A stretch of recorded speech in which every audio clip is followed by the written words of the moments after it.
It's a tale of two video games. Of course, you have Stellar Blade that is focused on the beautification and overall aesthetics of making something attractive to a fan base that is starving for something pretty to see. And then you have another game, Immortals of Aveum, that are focused on the more progressive political side and uglifying the characters. And this is where you have two different models for a game that's trying to appeal to a similar audience. You have the muscular, buff LGBTQ character, and then you have a futuristic 20-year-old supermodel anime character that you see with Stellar Blade. And I think this is shown the discrepancy from the Eastern and Western style of game developing that is just searching to please the fan base, at least the Eastern style, and the Westernized version is there to serve a political agenda. I think that's where we get with these two games. But who would have thought a game focused on magic with a feminine main character surrounded by his LGBTQ friends and led by a black lesbian grandma would fail? EA didn't think that with the Immortals of Aveum that came out a few months ago, and now the studio has laid off over 60% of its staff and it's looking towards closing down. At least the co-developer Enduring Games that developed this game with EA, they're looking to shut down, and it's a failure of a AAA title that they spent over $125 million developing, with $40 million on top of that on marketing. So this was an expensive game, an expensive failure that didn't make any money during a tough release schedule. And now the developers of this game are complaining that no one wants to play AAA shooter games anymore, and that is just plainly false, because we have Doom Eternals, and multiple other solo video games that are selling millions of copies on Steam. So this is kind of a cop-out from the developer themselves, but I can't blame them. They failed miserably trying to make this overly diverse, progressive, and political game, and now it's seen as a massive failure, and they need a scapegoat. And of course, they're going to blame the fans for not liking their game, and that is the prototypical way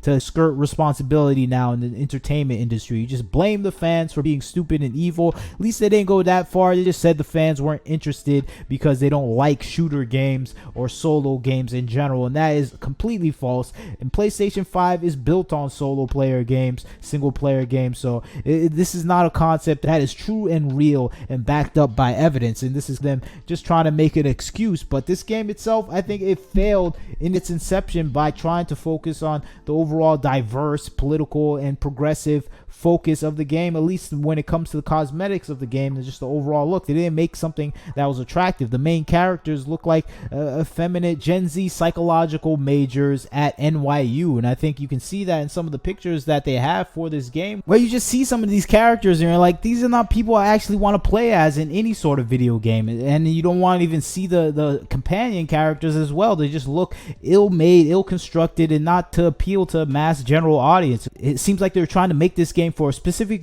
group of people that just don't play video games. They're trying to make this for maybe brownie points or claps from a crowd of a progressive audience that will applaud them for including such a diverse and different range of characters. But if you're going to do that, you got to make a properly made game that is enjoyable and fun to play. And Baldur's Gate 3 is that type of game where they had all the diversity, random stuff, but they made a good game first, and that's the main thing you have to focus on. And this game is just not that great. It's an okay average game. I like the idea of having the magic and just shooting it everywhere, and just the overall story that they were building, but the characters that they built weren't entertaining, weren't interesting. They didn't have the luxury of having customizable characters as well. So you're as this weak, effeminate white guy that wears tight pants, you're just not really interested in that character overall. They may dress him down throughout the entire story. Of course, they have to do that if he's not a strong leader, and it just feels like a subservient person you're playing as for the most part, at least from my experience, the little bit I've played of this. And it's just amazing to see that this has a good concept overall. I like the things that they're doing with the game in general. I like just the uniqueness of it, but it feels like it was just hampered down by terrible dialogue, terrible storytelling, and overall modern day influences, where you're just tired of seeing some phrases that you would see on Twitter or Instagram spoken out loud, where I'm like, this just kind of takes me out of the world. I wouldn't want them to speak like old English, but just the character themselves just seem so emotional, weak, and frail, where I'm just like, I don't like this guy. I just hope he just gets destroyed and loses on his mission. And I think that is not the place you want to be with the main character that you're playing as. That's why I even state that I feel like this game would have been better if they just had a better overall main character that you can play as, that isn't as weak and as just crumbling as he usually is, and he doesn't feel strong enough to actually carry the game. game. And I think having weak dialogue on top of the overall weak character design, and it's just this overall the speaking patterns and everything else, it's just not going to help you get invested in this game. And I think that is the biggest failure there. Even though I think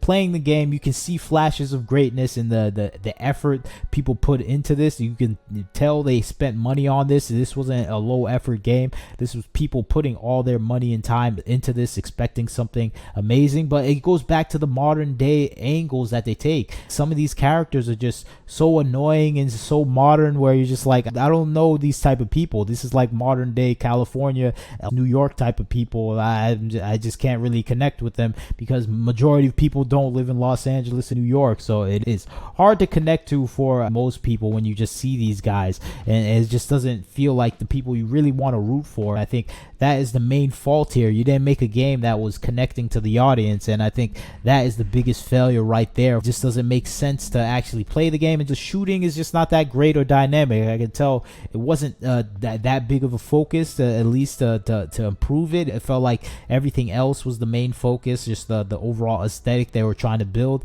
rather than making something that was absolutely fun. There's so much big faults in just how you're moving in the game that it just doesn't feel as fluid as time and attention that was supposed to be put into it. Even then, you still see the effort from the people that were trying to create this game and bring it together. It just doesn't have that overall dynamic appeal that is meant to have with the aesthetic. And I think this falls on the marketing team, just the overall consultancy firms that they probably looked at for social or demographic reasons. They just didn't know who they were making this game for. They just didn't make this game for the right amount of people. The people they were making this game for, they're probably playing Baldur's Gate 3, and they probably didn't even hear about this game. And I think that is a small audience too. I have to say that even though Baldur's Gate 3 was a massive success, the people they want to play this game is a small group of people that all played Baldur's Gate 3. And I think the majority that played Baldur's Gate 3 won't even look at this game because the gameplay is not up to par. The people from Baldur's Gate 3 that would play this, they just didn't hear about this game, and they're not big time game players anyway. So I think that is the main thing that they lost here, is just the marketing wasn't effective.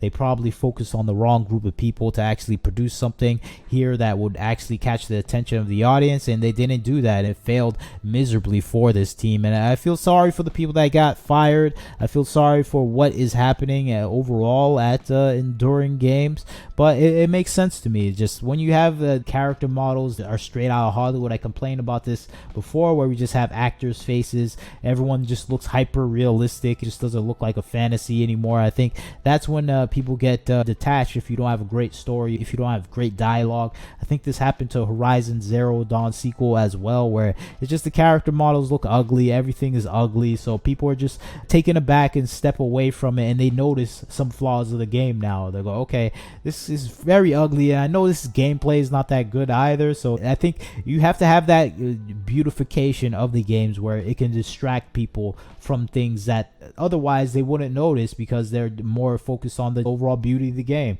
I think that's why you have to have beauty in games. And when you have this focus on just standard and realistic faces and everything, it kind of breaks people out of that fantasy, and they can pay attention to some of the wrong things you did in the game. And I think that's what happened with Immortals of Aveum. It just didn't have the look that people wanted. Even when they passed by this at the store, it just didn't look like a game people wanted to play, and that was the biggest failure there. But you leave your comments, tell me what you think about the situation.